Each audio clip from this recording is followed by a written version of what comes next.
Thank you, Mr. Speaker. I thank the gentleman for yielding. I thank him for his excellent work in bringing this bipartisan legislation to the floor. And with all due respect to Mr. Goodlatte, I credibly come to the floor to say that this bill does not provide the funding that we need to address the opioid crisis in our country. I come as an appropriator. I thank you, Mr. Upton, again, and know that this is your last year as chairman of the committee. I thank you for your openness, your willingness to work in a bipartisan way, and I do think that this is a good piece of legislation. It's lacking one thing, the resources to get the job done. I also come to the floor as an appropriator, and to hear Mr. Goodlatte say what's coming out of here and coming out of there. In our committee on Labor HHS, we called it the Lamb Eat Lamb Committee because there was no good place to take money from. We had carefully and economically and husband the resources in such a way when we did budget agreements to use the money very well for the purposes, the investments in education and health, et cetera.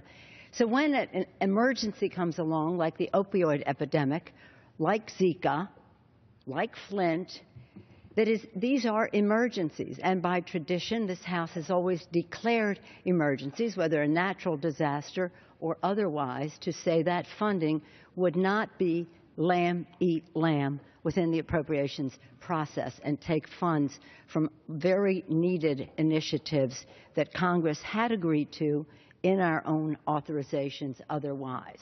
So it had been my intention for us to come to the floor to oppose this bill, to be able to sustain a presidential veto until there would be resources. But in the spirit of this day, we come to the floor instead to say, let's move the process along, but let's also say that there are other issues like opioids and Zika and Flint that we really have to address in the near term. The opioid epidemic, has been said by distinguished chairman and ranking member and others, it's such an important challenge to the well-being of our country. While you may say Flint is in Michigan and Zika is down south, the fact is it affects all of us.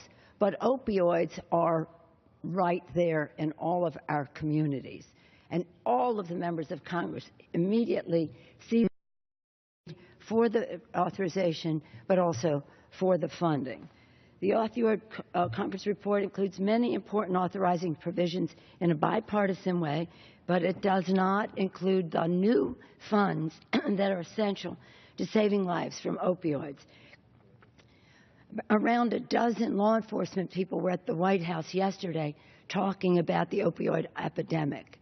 Many people outside of the Congress support the principles in this bill. But do you know that some of those law enforcement officials are having separate fundraisers of their own in order to help people address their opioid challenge? We are just not living up to our responsibility in a timely fashion, and within the next week, hopefully we'll leave with some additional funding. The President has asked for $1.1 billion to address the problem. The distinguished chairman of the Judiciary Committee says that the appropriators are putting more than that in certain cases in opioids. But if you're taking it out of other priorities, other investments in the health and well-being and the security of the American people, we are doing this at the expense of other good investments.